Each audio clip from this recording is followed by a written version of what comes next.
effectivement, on pourrait dire que à partir du moment, si on part sur un tissu qui a vraiment une forte caractéristique, comme un velours, comme un cuir, il faudra veiller à l'associer avec une matière qui soit fine, fluide, discrète.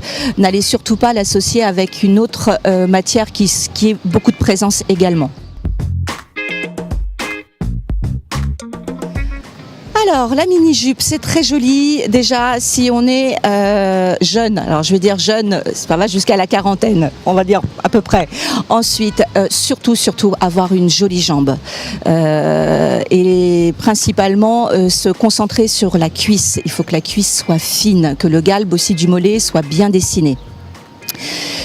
Au niveau de la longueur de la mini-jupe, n'allez pas tout de suite vous rapprocher de la culotte, parce que là, on va tomber dans l'indécence et dans la vulgarité. Restez sur une longueur courtoise, donc on va naviguer sur un mi-cuisse.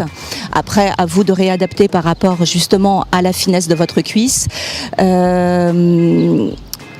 Le petit secret que je vais vous donner, c'est de vous arrêter dans la longueur de votre jupe au niveau de l'évasement de votre cuisse. Voilà, vous allez voir qu'il y a une partie qui est droite et ensuite le galbe des muscles va se redessiner. Arrêtez-vous justement à cette lisière à partir du moment où le muscle commence à se redessiner.